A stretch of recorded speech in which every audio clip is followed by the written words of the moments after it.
ஆக்சுவலாக இங்கே நான் வரும்போது கொஞ்சம் பயத்தோடு தான் வந்தேன். ஏன்னா இந்த மாதிரி இசை வெளியீட்டு விழாவில் கண்ணப்பின்னான்னு ஏதாவது கொஷின் கேட்டு வச்சிடுறாங்க. உங்களோட உடல் எடை எவ்வளவு, நீங்கள் ஏன் வந்து இந்த மாதிரி துணிகள் போட்டு வரீங்க, அந்த மாதிரிலாம் கேட்குறாங்க. எனக்கு ரொம்ப பயமாக இருந்துச்சு. ஃபர்ஸ்ட் ஆஃப் ஆல் நான் வந்து பேச சொல்லும்போது நம்மக்கிட்ட ஏதாவது எக்கு தப்பாக கேட்டு வச்சுட்டாங்கன்னா என்ன பண்ணுறது அப்படின்னு. ஏன்னா இந்த ஊடக நண்பர்கள், பத்திரிகை நண்பர்கள் எல்லாருமே, நாங்கள் எல்லாருமே வந்துட்டு நம்ம எல்லாருமே ஒன்னோட ஒன்று தொடர்பில் இருக்கோம் அப்படின்னு தான் நான் சொல்லுவேன். நீங்கள் இல்லாமல் நாங்கள் இல்லை, நாங்கள் இல்லாமல் நீங்கள் இல்லை, எல்லாருமே டிபெண்டன்ட்ல தான் இருக்கோம். அடுத்ததாக நமது நெல்லை பாய்ஸ் படத்தின் கதையின் நாயகி மட்டும் இல்லை, கதாநாயகி.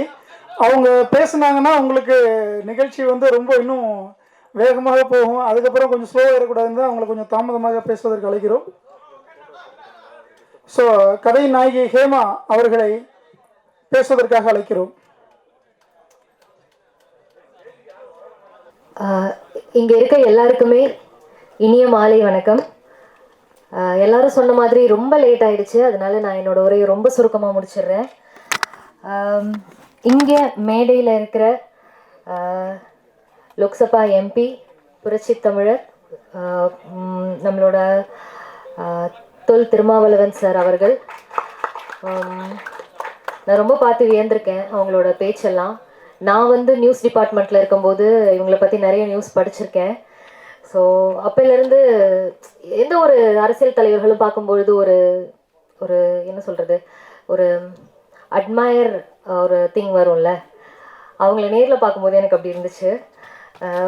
இந்த ஒரு நம்ம நெல்லை பாய்ஸோட இசை வெளியீட்டு விழாக்கு, ட்ரெய்லர் வெளியீட்டு விழாக்கு அவங்களோட அவ்வளோ வேலைகளையும் கொஞ்சம் தள்ளி வச்சுட்டு அவங்களோட ப்ரெஷியஸ் டைமை நமக்காக கொடுத்ததில் ரொம்ப நன்றி.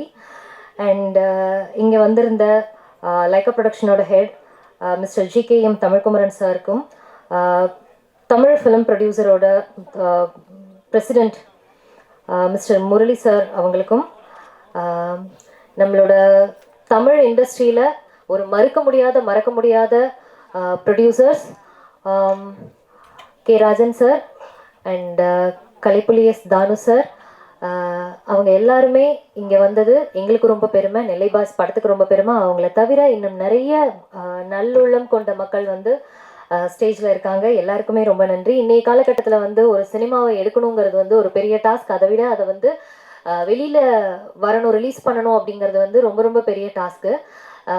எல்லாரும் சொன்ன மாதிரி தான் இந்த நெல்லை பாய்ஸ் வந்து பெரிய போராட்டத்துக்கு அப்புறம் இன்றைய காலகட்டத்தில் என்னென்னலாம் டெக்னாலஜிஸ் இருக்கோ அந்த டெக்னாலஜிஸோட ரிலீஸ் பண்ண இருக்காங்க. உங்களை மாதிரியே நானும் ரொம்ப ஆர்வமாக பார்க்குறதுக்கு வெயிட் பண்ணிகிட்டு இருக்கேன். இந்த 2 சாங்ஸ் பார்க்கும்போதே எனக்கு செமையாக இருந்துச்சு.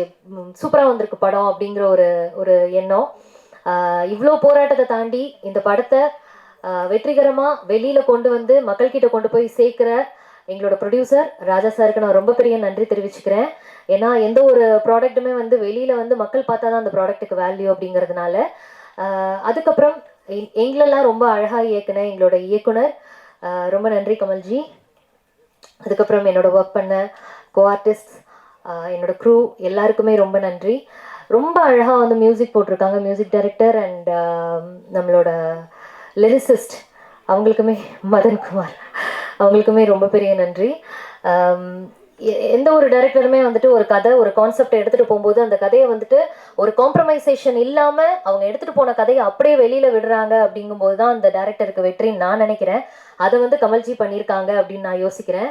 ஸோ கமல் சார், உங்களுக்கு இன்னும் இன்னும் இன்னும் நீங்கள் நிறைய படங்கள் பண்ணணும், நிறைய புது முகங்களை வச்சு பண்ணணும். இன்னொரு ஒரு சின்ன ரெக்வெஸ்ட்டு, நான் ப்ரொடியூசர் கவுன்சிலுக்கு நான் ஒரு சின்ன ரெக்வெஸ்ட் வைக்கிறேன். நான் நிறைய படத்துக்கு ஆடிஷன்ஸ்க்கு போயிருக்கேன். அப்போ என்கிட்ட சொல்கிற விஷயம் என்னென்னா, ராஜா சார் வந்து ஃபஸ்ட்டே சொன்னாங்க, பாண்டியன் ஸ்டோர்ஸில் வந்து நீங்கள் ஹேமாவை பார்த்துருப்பீங்க அப்படின்னு சொல்லிட்டு. நாங்கள்லாம் வந்து ஆடிஷன் போகும்போது என்ன சொல்லுவாங்கன்னா, சீரியல் ஆர்டிஸ்ட் தானே நீங்கள் அப்படின்னு சொல்லிட்டு ஒரு கேட்டகரிஸ் ஒன்று வச்சுருப்பாங்க. அந்த கேட்டகரிஸ் கீழே இருக்கிற கேரக்டர்ஸ் தான் வந்துட்டு எங்களுக்கு கொடுப்பாங்க. எனக்கு அந்த ஒரு மனத்தோய்வுனால நான் வந்து படமே நடிக்கக்கூடாது இனிமே அப்படின்ற ஒரு தாட்டுக்கு வந்து சரி சீரியல் எனக்கு போதும், இதுலேயே நான் குயினாக இருந்துக்கிறேன் அப்படிங்கிற மாதிரி ஒரு நிலைக்கு தள்ளப்பட்டேன்னு தான் சொல்லணும். நிறைய நல்ல ஆர்டிஸ்ட் இருக்காங்க, சீரியலில் நடிக்கிற ஆர்டிஸ்ட்டுமே நிறைய நல்ல ஆர்டிஸ்ட் இருக்காங்க. என்னை பொறுத்த வரைக்கும் ஆர்டிஸ்ட் படம் ஆர்டிஸ்ட் சீரியல் ஆர்டிஸ்ட்னு கிடையாது, எல்லாமே ஒரே ஆர்டிஸ்ட்னு தான் நான் நினைக்கிறேன். தயவு செஞ்சு சீரியலில் நடிக்கிறவங்களையும் படத்துக்கு வாய்ப்பு கொடுங்க அப்படின்னு நான் கேட்டுக்கிறேன் இந்த நேரத்தில். அண்ட் இங்கே இருக்கிற பத்திரிகை ஊடக நண்பர்கள் எல்லாருக்குமே ரொம்ப நன்றி. ஆக்சுவலாக இங்கே நான் வரும்போது கொஞ்சம் பயத்தோடு தான் வந்தேன். ஏன்னா இந்த மாதிரி இசை வெளியீட்டு விழாவில் கண்ணப்பின்னான்னு ஏதாவது கொஷின் கேட்டு வச்சிடுறாங்க.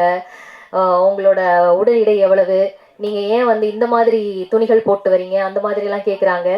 எனக்கு ரொம்ப பயமாக இருந்துச்சு. ஃபர்ஸ்ட் ஆஃப் ஆல் நான் வந்து பேச சொல்லும்போது நம்மக்கிட்ட ஏதாவது எக்கு தப்பாக கேட்டு வச்சுட்டாங்கன்னா என்ன பண்ணுறது அப்படின்னு. ஏன்னா இந்த ஊடக நண்பர்கள், பத்திரிகை நண்பர்கள் எல்லாருமே, நாங்கள் எல்லாருமே வந்துட்டு நம்ம எல்லாருமே ஒன்னோட ஒன்று தொடர்பில் இருக்கோம் அப்படின்னு தான் நான் சொல்லுவேன். நீங்கள் இல்லாமல் நாங்கள் இல்லை, நாங்கள் இல்லாமல் நீங்கள் இல்லை, எல்லாருமே டிபெண்டில் தான் இருக்கோம். ஸோ பட சம்மந்தமாக என்ன கேள்வி வேணாலும் கேளுங்க, நாங்கள் எல்லாருமே பதில் சொல்கிறதுக்கு ரெடியாக இருக்கோம். உங்களை கஷ்டப்படுத்துகிற மாதிரி நான் ஏதாவது பேசியிருந்தேன்னா ரொம்ப சாரி. ஏன்னா நானும் அந்த ப்ரெஸ் அந்த இடத்துல இருந்து தான் வந்திருக்கேன். நானும் நிறைய P2C எடுத்திருக்கேன், நானும் நிறைய செய்திகள் வாசிச்சிருக்கேன். அப்படிங்கும்போது எனக்கு அந்த மாதிரி விஷயங்கள்லாம் கேட்கும்போது ரொம்ப கஷ்டமாக இருக்குது. ஸோ இந்த நெல்லை பாய்ஸ் படத்துக்கு உங்களால் முடிஞ்ச சப்போர்ட்டை கொடுங்க. ஏன்னா ஆட்டோகிராஃப் படத்தோட ரீரிலீஸில் வந்து சேரன் சார் சொல்லியிருந்தாங்க, அவங்களோட படம் வந்து ஃபஸ்ட்டு 3 நாள் வந்து பெருசாக எதுவும் ரீச் ஆகலை, விகடனில் வந்து எழுதுனாங்க, அது எழுதுனதுக்கப்புறம் ஹவுஸ்ஃபுல்லாக இருந்துச்சு அப்படின்னு சொல்லிட்டு. ஸோ பத்திரிகையாளர்கள், ஊடக நண்பர்கள் தான் வந்து எங்களோட பெரிய பலமே. சப்போர்ட் பண்ணுங்கள், நெல்லை பாய்ஸ்க்கு வெற்றி அடைய வைங்க. சார் பேசினதுக்கப்புறம் நாங்களாம் பேசுறது அவ்வளோ சிறப்பாக இருக்குமான்னு எனக்கு தெரியல. ஏன்னா சாரோட ஸ்பீச் அவ்வளோ வெறித்தனமாக இருந்துச்சு. எனக்கு இன்னொரு விஷயம் நான் சொல்லணும். இந்த ஒரே ஸ்டேஜில் வந்து சிறுத்தையும் புலியையும் ஒன்றா உட்கார வச்சுருந்தோம். எனக்கு ரொம்ப சந்தோஷமாக இருந்துச்சு. கொஞ்சம் அரசியலுமே வந்துட்டு எனக்கு ஒரு பிடிச்ச களம் தான். ஏன்னா நம்ம நியூஸ் டிபார்ட்மெண்ட்டில் இருந்ததுனால அரசியல் செய்திகள் நிறைய வாசித்து அந்த அரசியல் களத்தில் சார் பேசும்போது அப்படியே யோசிச்சுட்டு உட்காந்துருக்கேன், என்னென்னலாம் இருக்குது, எப்படி அழகாக சம்மந்தப்படுத்தி கோர்வையில் பேசுகிறாங்க அப்படின்னு சொல்லிட்டு. ரொம்ப நன்றி சார். அண்ட் இவ்வளோ நேரம் தாமதமாயுமே பேச ஆரம்பித்தோன்னே இவ்வளோ என்னோட பேச்சுக்கு கொஞ்சம் மதிப்பு கொடுத்து இவ்வளோ அழகாக பொறுமையாக உட்காந்து கேட்ட எல்லாருக்குமே ரொம்ப நன்றி. இந்த வாய்ப்பளித்த எல்லாருக்குமே ரொம்ப நன்றி. நான் பேசுனதில் ஏதாவது தவறு இருந்தால் தயவு செஞ்சு என்னை மன்னிச்சிருங்க. நன்றி.